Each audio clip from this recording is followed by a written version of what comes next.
जय श्री कृष्ण।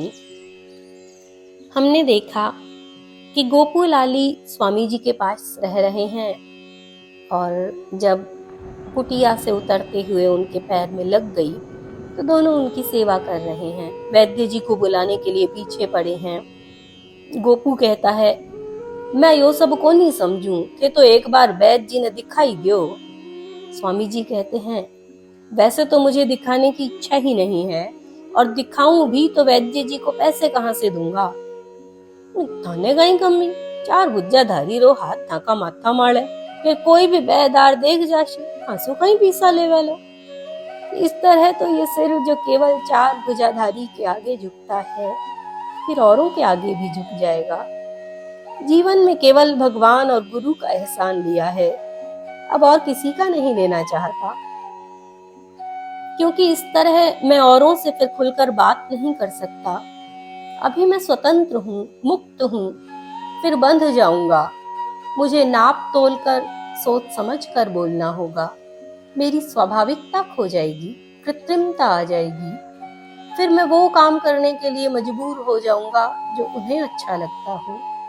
अभी तो सिर्फ वो करता हूँ जो भगवान को अच्छा लगता है। लाली गोपू से पूछती है, ये कहीं खेवे? गोपू बोला, पीसा को नहीं या हमारे वैद्य जी ने को नहीं बुला सका। पीसा तो मारा घन्ने छे, अब बार हल्दी लेबा गई जब कोई भगत आदमी मैंने दे दियो। स्वामी जी उत्तेजित होकर बोले, क्यों लिए? अगर पैसे ही रखवाने थे तो मैं पहले क्यों यमुना में फेंकवा था? वापस देकर आ। मृत्यु सामने है, साथ ले जा नहीं सकते, फिर भी पैसे का मोह नहीं छोड़ते। गोपू लाली से बोला, ये खे मैं उठा दे रहा। उठा कहीं वास्ते, आपनो काम चाल जाशी यहाँ से। देखो यहाँ रहना है तो जैसा मैं कहूंगा वैसा करो, वापस देकर आओ। गोपू लाली से बोला, उठा दे रहा, गुरुजी महाराज रूस जावेला, फिर अपनी मुक्ति को नहीं होवे। बोली, अब वो पीसा दे वालों कोई बट्टे बैठे हुई थोड़ी होवे लो, मैं कहीं दे रहा हूँ। बोले, तो यमुना में फेंका। गोपू लाली से बोला, यमुना जी में पटका। लाली जाकर फेंक आई। जिस भक्त ने लाली को पैसे दिए थे उसने स्वामी जी की चोट आदि सब देख लिया था, इसलिए लाली को पैसे दे दिए थे। फिर बाद में वो पीछे पीछे आ गया था। उसने सारा घटनाक्रम देखा, सुना। उसे बहुत आश्चर्य हुआ। दुनिया में पैसे पाने के लिए लोग झगड़ते हैं, यहाँ पैसे अपने पास नहीं रखने के लिए झगड़ा हो रहा है। वह स्वामी जी के पास आया और बोला, स्वामी जी, मैंने सब देखा। मैं ये बात मानता हूँ कि धन में अवगुण है, लेकिन इसके बिना काम भी नहीं चल सकता, इसलिए इसका त्याग कैसे कर सकते हैं? उन्होंने पूछा, तुम घर परिवार वाले लगते हो। जी। तो तुम्हें त्याग के लिए कौन कहता है? तुम्हारे लिए थोड़ा बहुत धन संग्रह करने में कोई नुकसान नहीं। देखो, धन 2 कारणों से आवश्यक है, एक अपने और परिवार के जीवन निर्वाह के लिए और दूसरा औरों की सेवा के लिए। जब इस उद्देश्य से धन रखा जाता है तो नुकसान नहीं होता। नुकसान तो तब होता है जब यह भोग विलास का माध्यम बनता है, प्रतिष्ठा का प्रश्न बनता है, कंजूसी या गर्व का भाव लाता है।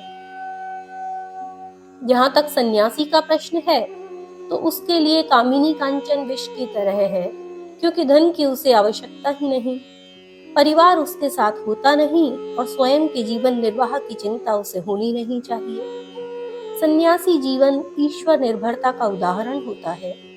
ईश्वर के अतिरिक्त धन या किसी अन्य वस्तु का आश्रय लेना उचित नहीं है। दूसरा, औरों की सेवा की जिम्मेदारी से भी ईश्वर उसे मुक्त कर देता है। उसका कार्य स्वयं ज्ञान प्राप्त करके उसके द्वारा जीव मात्र की सेवा करने का होता है और आत्मावलोकन या ज्ञान दीप्ति को प्रज्वलित करने के लिए माया रूपी धन से बचना ही उचित होता है। धन में स्वाभाविक कई अवगुण हैं, इसलिए इसका त्याग उचित है। सांसारिक जीवन में भी इसीलिए 4 आश्रमों की व्यवस्था है। वानप्रस्थ के समय से ही धन आदि से दूरी बनानी शुरू कर देनी चाहिए, जिससे कि संन्यास आश्रम के समय तक तो इससे छूट सकें। फिर बेटे आदि पर जब स्वयं निर्भर हो गए तो अपने जीवन निर्वाह की चिंता स्वयं करना उचित नहीं। फिर संसार जिस तरह चल रहा है चलने दो, तुम अलग हो जाओ, हस्तक्षेप मत करो, आत्मकल्याण पर ध्यान दो।